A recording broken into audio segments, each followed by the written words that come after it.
ভারতের বুকের ভেতর এখন থেকে থেকে আগুন জ্বলছে। তিস্তা নদী ঘিরে বাংলাদেশের সাহসী সিদ্ধান্ত আর চীনের দৃপ্ত উপস্থিতিতে ভারতের স্বপ্ন আজ ছারখার। বাংলাদেশের তিস্তা প্রকল্পে চীনের সরাসরি সহযোগিতার ঘোষণা শুনে মোদী সরকারের বুক কাঁপছে। শিলিগুড়ি করিডোর থেকে দিল্লির সর্বোচ্চ মন্ত্রণালয় পর্যন্ত আতঙ্কের ছায়া নেমে এসেছে।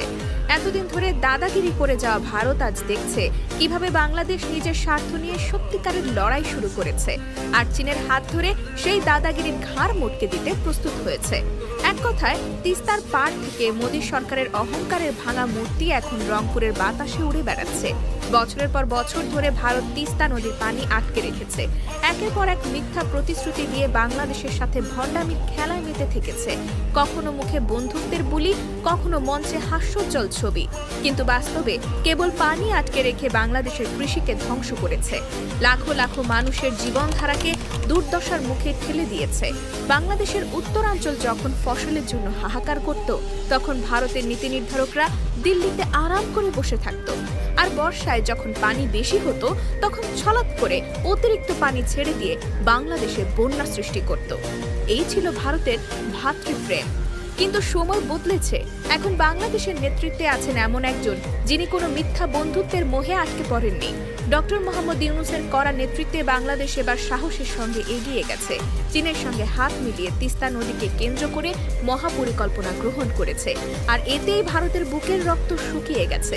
উত্তরবঙ্গের মানুষের জীবন বদলাতে যে প্রকল্প আসছে, সেটার ফলে কৃষি, সেচ ব্যবস্থা, জলাধার উন্নয়ন, অবকাঠামো নির্মাণ, নদী ব্যবস্থাপনায় এক বৈপ্লবিক পরিবর্তন আসবে। আর এতে ভারতের একচেটিয়া আধিপত্যের দিন শেষ হবে, যেটা মোদী সরকারের গলায় এখন কাঁটার মতো বিঁধছে। ভারতের দুশ্চিন্তা এতটাই বেড়েছে যে তারা ইতিমধ্যে শিলিগুড়ি করিডোর বা চিকেন নেক এলাকায় সেনা উপস্থিতি বাড়িয়েছে। কারণ তারা জানে, বাংলাদেশের রংপুর অঞ্চলে যদি চীনের বিনিয়োগ ও অবকাঠামো উন্নয়ন ঘটে, তাহলে ভারতের 7 সিস্টার রাজ্যগুলোর সঙ্গেও তাদের যোগাযোগ দুর্বল হয়ে যাবে। চীনের কৌশলগত উপস্থিতি ভারতের সমস্ত উত্তর পূর্বাঞ্চলীয় নিরাপত্তাকে দুর্বল করে দেবে, এবং সেটাই ভারতের সেই পুরনো ভয়ের বাস্তব রূপ, যা তারা কখনোই স্বীকার করতে চায় না। তিস্তা নিয়ে ভারতের ধোঁকাবাজি নতুন কিছু নয়। 2011 সাল থেকে একের পর এক মিটিং, চুক্তির আশ্বাস, সফর বিনিময়, কিন্তু বাস্তবে কিছুই দেয়নি ভারত। বছরের পর বছর ধরে পশ্চিমবঙ্গের অজুহাত দেখিয়ে পুরো বিষয়টাকে আটকে রেখেছে। বাংলাদেশের জনগণের কান্না তাদের কানে পৌঁছায়নি, বরং তিস্তা নদীকে নিজেদের একচেটিয়া সম্পদ মনে করে বাংলাদেশের কৃষি ব্যবস্থা ধ্বংস করাকে এক ধরনের মৌন নীতি হিসেবে চালিয়ে গেছে। কিন্তু এবার বাংলাদেশ সেই ষড়যন্ত্রের জাল ছেড়ে বেরিয়ে এসেছে। চীনের সঙ্গে বাংলাদেশের এই নতুন সংযোগ শুধু তিস্তা প্রকল্পে থেমে থাকবে না, এটা হবে বাংলাদেশ চীন অংশীদারিত্বের নতুন যুগের সূচনা। বাংলাদেশের উত্তরাঞ্চলের অবকাঠামো উন্নয়ন, পরিবহন নেটওয়ার্ক শক্তিশালীকরণ, কৃষি প্রযুক্তি উন্নয়ন, সবকিছুতে চীনের অংশীদারিত্ব বাড়বে। ভারতের যে ভয় আজ তাদের চোখে মুখে স্পষ্ট, সেটি বাস্তবে রূপ নিতে এখন আর বেশি সময় লাগবে না। ভারতের মিডিয়াগুলো ইতিমধ্যেই হাহাকার শুরু করেছে।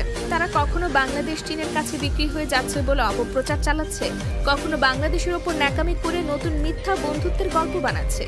কিন্তু এইসব চালাকি এখন আর বাংলাদেশের জনগণ খায় না। বাংলাদেশের মানুষ আজ বোঝে, যারা বছরের পর বছর প্রতিশ্রুতি দিয়ে কিছু দেয়নি, বরং পানি আটকে রেখেছে, বন্যা সৃষ্টি করেছে, তারাই আসলে প্রকৃত প্রতারক। বাংলাদেশের জনগণ এখন দৃঢ়ভাবে জানে জাতীয় স্বার্থে কে সত্যিকারের বন্ধু আর কে ভণ্ড প্রতারক। তিস্তা নিয়ে চীনের বিনিয়োগ এক অর্থে ভারতের মুখের ওপর চপেটাঘাত। এতদিন ধরে বাংলাদেশকে ছোট ভাই বানিয়ে রাখার পরিকল্পনা ছিল ভারতের, কিন্তু এখন বাংলাদেশ দেখিয়ে দিয়েছে কাউকে ছোট ভাই বানানোর যুগ শেষ। এখন নিজস্ব স্বার্থ নিয়ে দাঁড়ানোর সময়। আর এই শক্ত অবস্থান ভারতের জন্য সবচেয়ে বড় আতঙ্ক। কারণ ভারত জানে, একবার যদি বাংলাদেশ পুরোপুরি চীনের কৌশলগত জোটে ঢুকে যায়, তাহলে দক্ষিণ এশিয়ার ভূরাজনীতি এমনভাবে পাল্টে যাবে যা আর ভারতের নিয়ন্ত্রণে রাখা সম্ভব হবে না। বাংলাদেশের জনগণও এখন পরিবর্তন চায়। তারা উন্নয়ন চায়, সম্মান চায়, ন্যায্যতা চায়।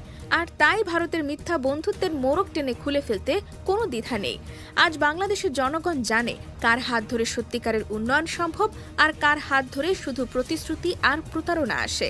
ভারতের তিস্তা নিয়ে অযথা ছলচাতুরির শেষ পরিণতি এখন তাদের সামনে দাঁড়িয়ে আছে। নিঃস্বতা, আতঙ্ক আর কূটনৈতিক ব্যর্থতার নগ্ন বাস্তবতা।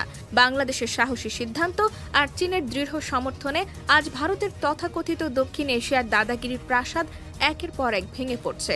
নরেন্দ্র মোদী সরকার এখন শুধু মলিন মুখ করে দর্শকের ভূমিকা পালন করছে, কারণ তাদের সামনে আজ বাংলাদেশের স্পষ্ট ঘোষণা, দেশের স্বার্থ নিয়ে আর কোনো আপোষ নয়, কোনো মিথ্যা বন্ধুত্বের অভিনয় নয়। এখন সময় নিজেদের অধিকার নিশ্চিত করার। তিস্তা নদীর পানি আটকে রেখে যে বিশ্বাসঘাতকতার রাজনীতি ভারত এতদিন চালিয়েছে, আজ তার চরম মূল্য দিতে হচ্ছে। বাংলাদেশের উত্তরাঞ্চলের কোটি কোটি মানুষের কষ্টকে তুচ্ছ করে নিজেদের কৃষি খাতে সুবিধা নেওয়ার যে ধৃষ্টতা ভারত দেখিয়েছিল, আজ সেই ধৃষ্টতার বিরুদ্ধে বাংলাদেশের ঘুরে দাঁড়ানো ভারতের সর্বনাশের সূচনা করেছে। শিলিগুড়ির চিকেন নেক আজ ভারতের কাছে গলার কাঁটা হয়ে দাঁড়িয়েছে। তারা জানে বাংলাদেশের উত্তরাঞ্চলে চীনের উন্নয়ন কাজ মানে হলো ভারতের উত্তর পূর্বাঞ্চলের বিচ্ছিন্নতা, অর্থাৎ ভূগোলই এখন ভারতের বিরুদ্ধে দাঁড়িয়ে গেছে। ভারতের এই দুর্দশার কারণ তাদের নিজেদের অহংকার আর দম্ভ। তারা ভাবত বাংলাদেশ চিরকাল তাদের কথায় চলবে, মাথা নিচু করে থাকবে। কিন্তু ইতিহাস বারবার দেখিয়েছে কখনো কোনো জাতি চিরকাল বন্দী হয়ে থাকেনি। আজ বাংলাদেশের নেতৃত্ব সেই ইতিহাসের নতুন অধ্যায় লিখছে। চীনের সঙ্গে কৌশলগত অংশীদারিত্ব গড়ে বাংলাদেশ শুধু তিস্তা প্রকল্প বাস্তবায়ন করছে না, বরং গোটা দক্ষিণ এশিয়ার ভূ রাজনৈতিক মানচিত্র বদলে দিচ্ছে।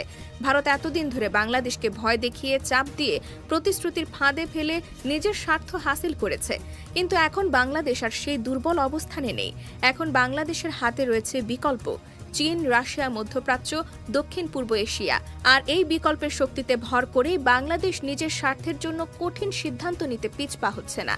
ভারতের মন গড়া বন্ধুত্বের গল্প আজ ইতিহাসের পাতায় পড়ে আছে। বাস্তবতা হলো বাংলাদেশের উন্নয়নের জন্য এখন চীনই সত্যিকারের সহযোগী। তিস্তা নদী ঘিরে ভারতের এতটা ভয় পাওয়ার আসল কারণ এটা তাদের সম্মানের ভাঙন। বাংলাদেশ যদি চীনের সহায়তায় তিস্তা নদীর পুরো ব্যবস্থাপনা সফলভাবে গড়ে তোলে, তাহলে দক্ষিণ এশিয়ায় অন্যান্য ছোট দেশগুলো সাহস পাবে ভারতের দাদাগিরির বিরুদ্ধে দাঁড়াতে। ভুটান, নেপাল, এমনকি শ্রীলঙ্কাও ভারতের একচেটিয়া দাপটকে চ্যালেঞ্জ করবে। আর এই চ্যালেঞ্জের শুরু বাংলাদেশ থেকে হচ্ছে, যা ভারতের জন্য এক দুঃস্বপ্নের মতো। ভারতের কূটনৈতিক ব্যর্থতা আজ আর ঢাকতে পারছে না। ভঙ্গুর বন্ধুত্ব, চাপিয়ে দেওয়া সম্পর্ক, জলবায়ু চুক্তিতে প্রতারণা, এসবের ফল আজ হাতে নাতে পাচ্ছে মোদী সরকার। বাংলাদেশের জনগণ এখন উন্নয়ন, অর্থনৈতিক প্রবৃদ্ধি আর নিজেদের অধিকার চায়। তারা আর ভারতের ফাঁকা বুলি শুনে প্রতারিত হতে প্রস্তুত নয়। দেশের স্বার্থে তারা এখন যে কোনো শক্তির সঙ্গে যুক্ত হতে প্রস্তুত, যারা সত্যিকারের উন্নয়ন আনতে পারে। ভারতের দুশ্চিন্তার আরেকটি বড় কারণ হচ্ছে, চীন কখনো মুখে মধু মনে বিষ জাতীয় সম্পর্ক করে না। তারা বিনিয়োগ করে, অবকাঠামো গড়ে, বাস্তব উন্নয়ন দেখায়। আর বাংলাদেশও জানে, কথার ফুলঝুরি দিয়ে বাংলাদেশের উন্নয়ন হয় না, পদক্ষেপ নিতে হয়, বাস্তব কাজ করতে হয়। চীনের বিনিয়োগ মানে বাংলাদেশের উত্তরাঞ্চলে নতুন বাঁধ, আধুনিক নদী ব্যবস্থাপনা, সেচ সুবিধা, বন্যা নিয়ন্ত্রণ এবং খাদ্য নিরাপত্তার উন্নয়ন। আর ভারতের জন্য এর মানে নিজেদের একচেটিয়া প্রভাবের মৃত্যু। আজ ভারতের মিডিয়া যতই প্রচারণা চালাক না কেন, বাংলাদেশের জনগণ জানে কারা প্রতিশ্রুতি দেয় আর কারা কাজ করে। ভারতের সময় ফুরিয়েছে। এখন দক্ষিণ এশিয়ায় নেতৃত্বের ব্যাটন বদলাচ্ছে। আর এই পরিবর্তনের কেন্দ্রে রয়েছে বাংলাদেশ, একটি আত্মবিশ্বাসী, সাহসী, স্বাধীন বাংলাদেশ। তিস্তা প্রকল্প বাংলাদেশের জন্য এটি একটি জাতীয় স্বার্থের জন্য সাহসিকতার মূর্ত প্রতীক। এটি প্রমাণ করছে বাংলাদেশ মাথা নত করে বাঁচবে না, বাংলাদেশ নিজের শর্তে এগিয়ে যাবে। এবং যদি ভারতের মতো প্রতারক প্রতিবেশী এই পথে বাধা হয়ে দাঁড়ায়, তাহলে সেই প্রতিবেশীকে ইতিহাসের আস্থা করে ঠেলে দিতে একটুও দেরি করবে না বাংলাদেশ। আজ ভারতের মাথায় হাত পড়েছে, ঘুম হারাম হয়েছে, আর বাংলাদেশ তার ইতিহাসের অন্যতম সাহসী পদক্ষেপ নিয়ে এগিয়ে চলেছে, চীনের বন্ধুত্বে, নিজের জনগণের স্বপ্ন নিয়ে। সময় বদলেছে, বাংলাদেশ আর কারো করুণা চায় না। বাংলাদেশ এখন নিজের ভাগ্য নিজেই করে নেয়। আর এই সত্য ভারত যত দ্রুত বুঝবে, ততই মঙ্গল।